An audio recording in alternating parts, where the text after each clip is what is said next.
Hey everybody, today I'm talking about King of 12, which is a 2020 release card and dice game designed by Rita Modal and published by Lucky Duck Games. This one accommodates 2 to 4 players and takes around 15 minutes to play. Now this is a super light game with very little rules overhead. Let's take a look at how it's played.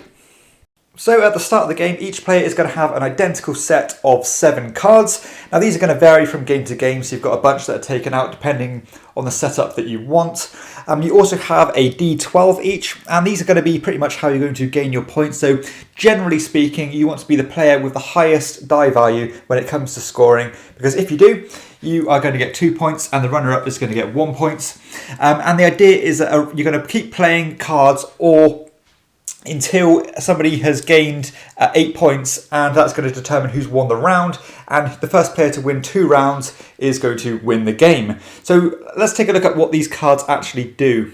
So once each player has rolled their d12 just to give their starting figure, each player is going to have a look at their hand and they're going to secretly select one of these cards to play this round. So for example, I could play the Oracle here, which lets me roll my die and just end up with what I end up with.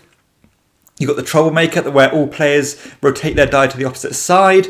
You've got the Knight, which means that the lowest die value is going to win this round. You've got the Sorcerer, which lets you rotate your die to any of the 5 adjacent sides. So, you know, if this player could choose a 10, a 6, a 5, a 9, or a 12. You've got the Machine that lets you add 7 to your die value. You've got the Alchemist that lets you double your die value. Or you've got the Golem here, where your die value becomes 12 automatically. But if it already showed a 12, then it would become a 1 instead. Now, once every person has selected their role secretly, they're going to reveal them all at the same time. And if there's ever a duplicate card played between 2 or more players, then all those cards are going to cancel each other out, and only the remaining cards are going to remain in play. And that's when you're going to resolve your actions in the order that you want. So, as I said, it could be re-roll your die, it could be flip it to the other side, like so, depending on which cards people played. And after that's done, you're going to have a look who's the highest player or the runner-up. So in this case, the 12 is the highest one and the 9 is second place. The player with the 12 is going to get 2 points, and the player with the 9, is going to get 1 point. And this is going to continue. The card that you played is going to get discarded. And you're going to keep playing until only 1 card is left, or until somebody has gained 8 points, at which point that player is going to essentially have gained 1 victory point, I suppose you could call it, at least in terms of finishing the end of the game, because the first person to win 2 rounds is going to win. But also that player is going to have to choose one of their cards secretly and discard it for the rest of the game, meaning that they've got fewer options available to them. And that's pretty much how the game plays out. It's all about trying to bluff or think what your opponent's going to do to try and combat their action, or try to cancel their action out if you play a duplicate card. And that's pretty much the gist of the game. So let's talk about how I feel about it. So in general, I tend to enjoy the simultaneous card selection mechanism. I think it's a fun thing, trying to guess or double guess your opponent, trying to get into their head, trying to bluff and make them think you're going down a certain path and do the opposite. And this game does have that, probably in its purest form, really. It's not one that has a lot of intricacies or a lot of kind of nuance, but it does what it does pretty well, and you can actually use these cards to your advantage. And bear in mind that if you remember what your opponents have already played, then you can kind of take an educated guess about what you're going to do and how the round is going to be resolved. So I do quite like that. I also love the idea that identical cards cancel each other out. I think that's a really cool, pure mechanism. And the same actually goes for dice values in this game as well. So again, if 2 people ended up on a 12 and then the third player ended up on a 9, even though these are higher, they will cancel each other out, and then the first place award would go to the next player. So I do quite like that as well. The balance of the game isn't really an issue, although there's a lot of randomness here. Everyone does start with the same bunch of cards from game to game, but of course there are things out of your control, such as rolling your dice, for example. But the fact that it is such a quick game, this game only takes 15 minutes. You're not going to be disgruntled if it doesn't go your own way. And again, you can take educated guesses on what your opponent's going to play. I will say that sometimes you can find yourself that things are going against you, especially if you and another player keep playing the same card and then another player just keeps winning on the back of that. But I suppose that's part of the game and what you come to expect with a game like this. I like the fact that you only start with 7 cards.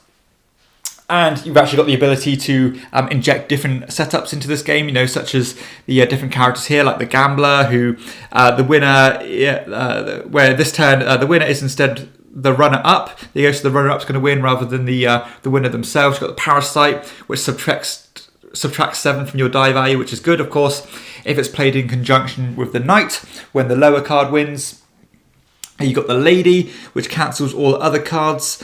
You've got the reverser here, which rotates your die to the opposite side. So again, if you've got that real low value, you can flip it straight over to a 12. And you've got the merchants here as well, where each player passes their die clockwise. So again, if you know a player's going to do particularly well this turn, you can play that and shift it around to your side and hopefully capitalise on that. So you've got a nice bit of variability there and chop and change depending on the card setup that you like.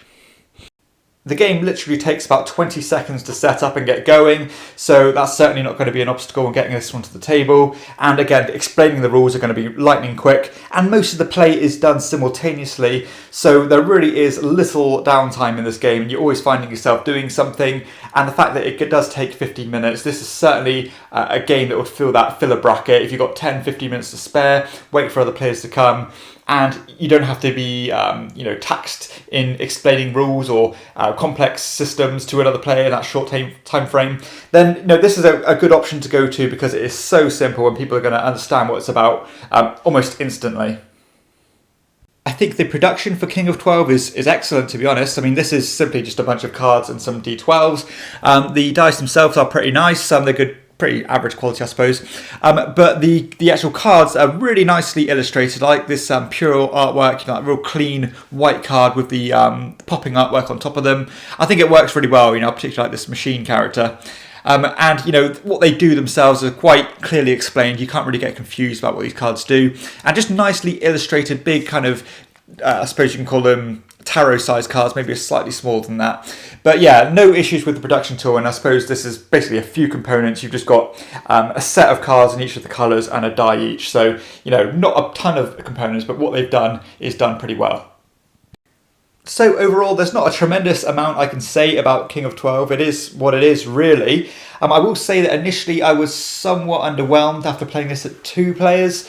It doesn't quite work as well, and it loses some of the magic at that player count, whereas the 3 or 4 player count, then you've got more scope or more opportunity for people to play the same cards and cancel each other out, which creates more kind of laugh out loud moments. This is a decent filler. I will say that initially I was underwhelmed. I was like thinking, is this it? But it's starting to grow on me, I will be honest, and it's gonna stay in the collection for the time being. I want to try this with a few more players, because to be honest, apart from myself, the reactions I'm getting from other people is that they enjoy this. So so I'm gonna give it the benefit of the doubt. If this is something that you're interested in terms of playing with kids, just to fill that 15-minute gap, then I would recommend it. But if you want something, this isn't going to be a classic filler. This isn't going to be up there with the greats. But it's okay. It's nicely produced. It's simple. It's pretty streamlined, and it has at least an interesting decision in terms of bluffing, playing duplicate cards and trying to avoid doing that, and basically double guessing what your opponent's going to do. So that concludes my thoughts on King of 12. It's going to be, for some people, not quite for me, but still, it has some legs to change my mind. That is King of 12 by Lucky Duck Games. If you have enjoyed this review, please hit like and subscribe to my channel, and check out my other videos too. For everyone else, I'll see you next time on Chairman of the Board. Bye.